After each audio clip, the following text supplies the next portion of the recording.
welcome back to the stream. Hopefully you all can hear me. Let me just pull up the correct screen.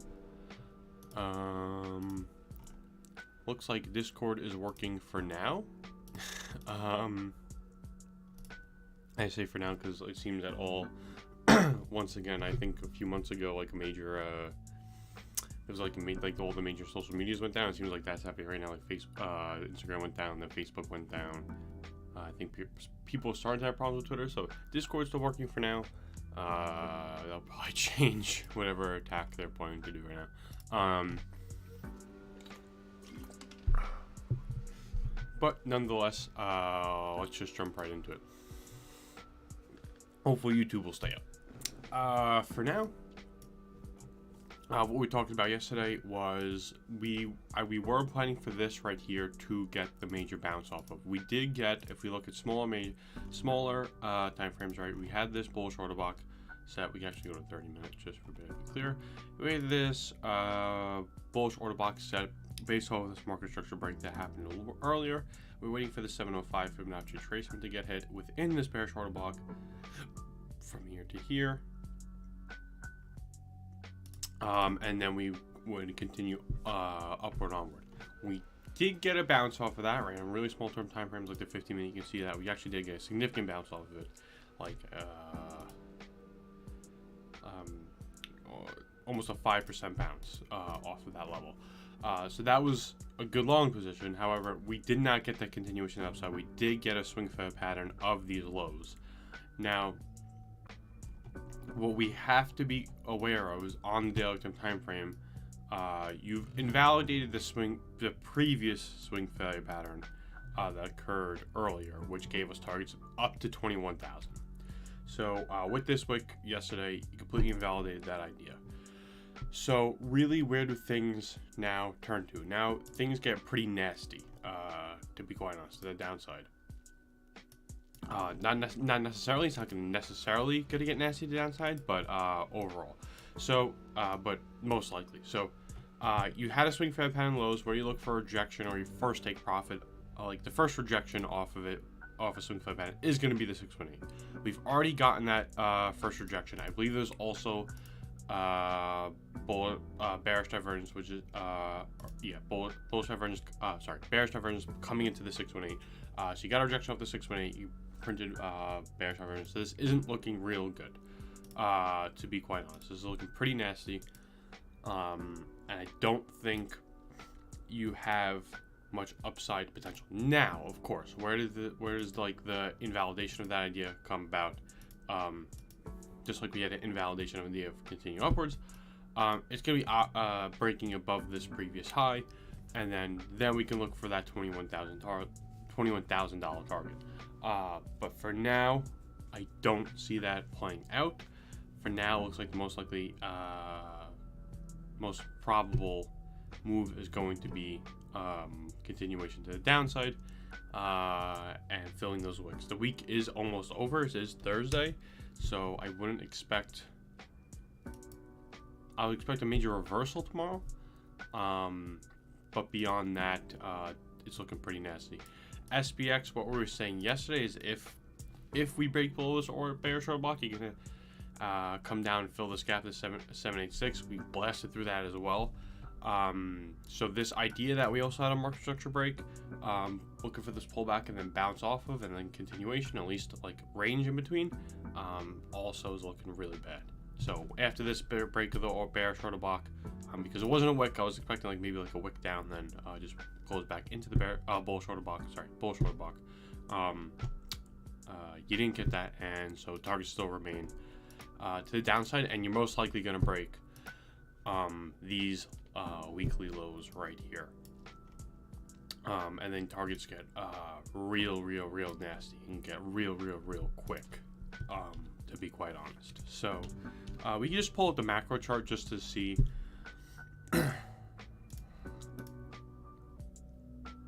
Hey John, hello. We can just pull up the macro chart just to see, right? What we talk about the week of November 7th, not necessarily November 7th, exactly, just the week of. Is going due to like the 4-year cycle and the previous lows compared to the halving, it's most likely going to be the week of November 7th is going to be the bottom for the cycle. So the longer we wait, the steeper and steeper this line gets, right? So the longer we stay up here, the steeper this line gets until it basically becomes impossible. So if this is going to play out, it would make sense that we break down soon, right? I was expecting that $21,000 to be completely honest. I was expecting, based off the swing Fed, I was expecting this, right? A few days, and then we could have that major drop. But that just most likely isn't playing out, so most likely we're gonna just fall straight to here. Bounces along the way, bounces at 14,000 most likely first, like first major bounce. But you're running out of time. It's almost every day we look at it, it's one day less. So why won't my function work now? Why won't shift work? There you go. 46 days. So 46 days from today. You know, you have a 48% drop, so 1% drop a day. That's pretty major.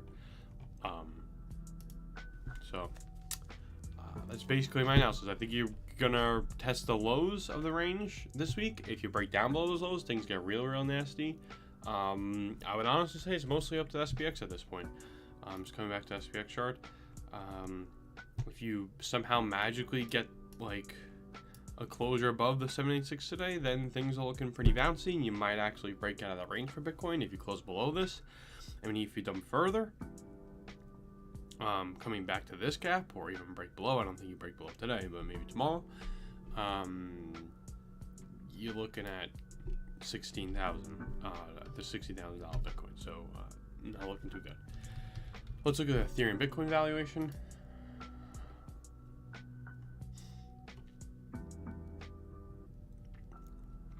Well, this was something. Do we have it labeled? That would be really nice if we had it labeled. I think this was actually a fair value gap. Yep. Oh, okay. We do have it labeled. Just too small.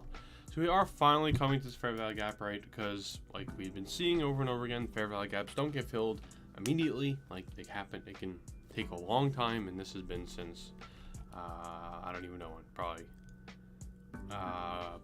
almost 2 months at this point. So fair value gap from 2 months ago is finally being filled. So we might get a slight bounce out of this. You already retested this point of control, so this is also looking real nasty. Retest the point of control as resistance. So you flipped it as support to resistance. Now you're essentially, I think you might get a small bounce at this fair value gap. If things get real nasty, you're coming down to fill this imbalance along with the value area low. Another fair value gap, not technically imbalance. Fair value gap.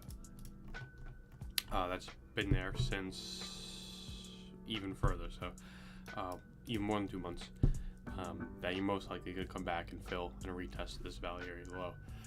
And we can say if we stay within this range, most likely, probably not, just because you already broke out of it. You broke out of it. Ethereum 2.0 came out. Really, that's most likely why they wanted to make that look good for whatever reason. Trap people, have this evaluation blow through everything. Didn't even get a retest. I was waiting for that retest of the high.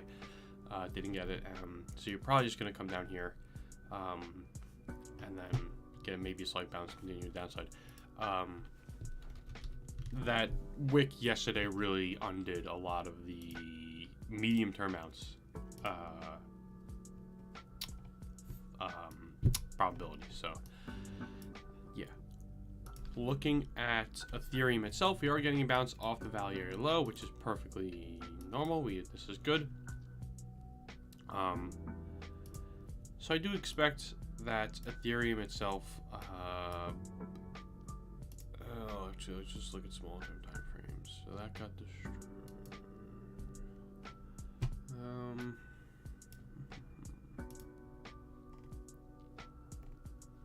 Yeah. Okay.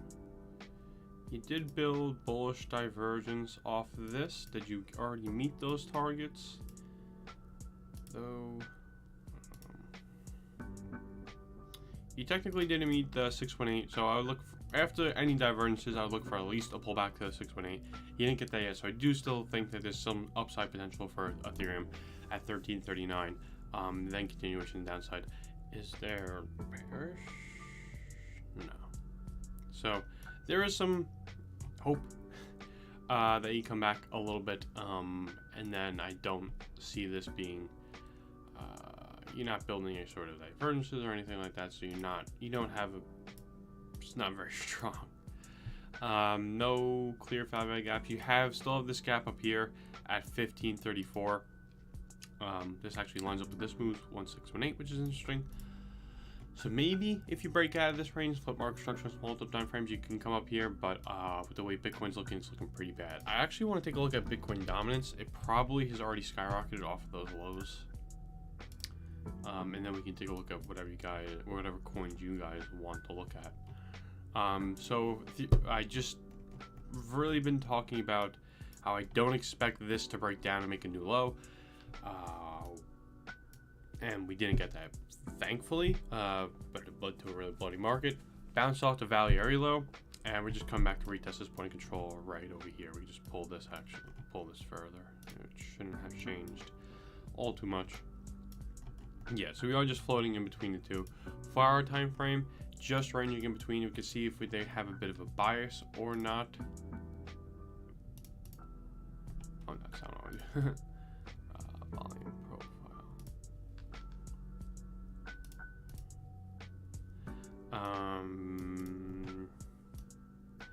Actually, like next to no bias. You have more volume coming in at the lows, but this time in the cycle, you're most likely just gonna break out of the.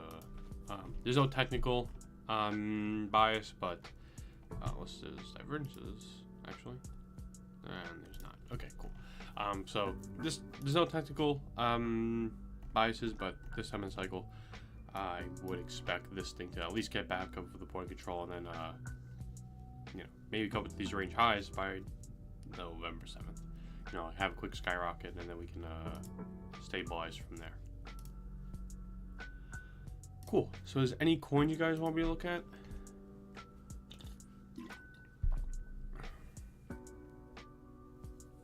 Just bring up the Bitcoin chart in the meantime.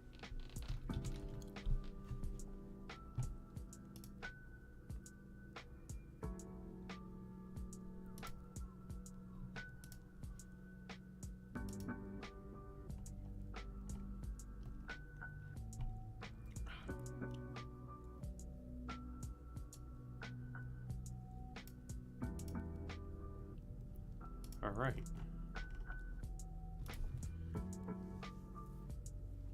Well, if that's not the case, I've already pretty much talked about all I want to talk about. If you're new, if you're just tuning into the stream late, what we've said already is, just so you don't have to rewind, is the swing failure pattern that we've been talking about, and that gave us a $21,000 target, got invalidated yesterday by that wick down below the low to $18,000. That wick on small time frames, you can come down to the 1 hour time frame or whatever you like, pretty much 1 hour lower, was a swing failure pattern of this low, which gives us a first target at a first take profit level of the 618, which you already built bearish divergence into and rejected off of. So I am expecting continuation in the downside. Any short entries for Bitcoin? I think the 618 was hopefully fairly easy to catch. If not, then review. You should probably learn like how to properly trade swing failure patterns.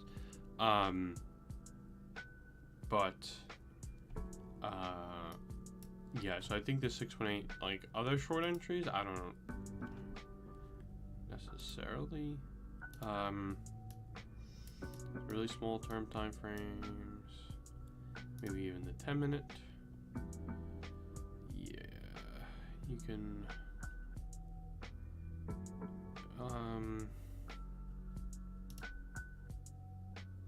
You might get a pullback into this region in that direction, but might get a pullback into this region. 19,247 and 19,166, and then get a pullback, but that's assuming Bitcoin can even make it up above there. Let's actually pull fibs just to see as well. I'll look for the, yeah, so also the 786 is within that, really over here as well. So within that bearish order block, I would look for something for possible short entry. So yeah. All right. Well, if there's no, excuse me, if there's no other questions, and please put them in the chat now. If there are, I will bid you all farewell. If something major happens, I will make a quick update video again. You know, something like SPX does actually close above the 786, or we have a real bad dump. I will make an update video later for that. But for now, I will bid you all goodbye. Thank you all very much for joining. I hope you all have a great rest of the day, and I'll see you tomorrow. If you are interested in joining our Discord server, links in the description below. Come join. There's a lot of good traders in there. Also, if you want 30% off all your fees for Bybit trading, if you want to trade on Bybit, links in the description below. Make your own taker fees. So yeah, thank you all for joining, and I'll see you guys tomorrow. Bye, guys.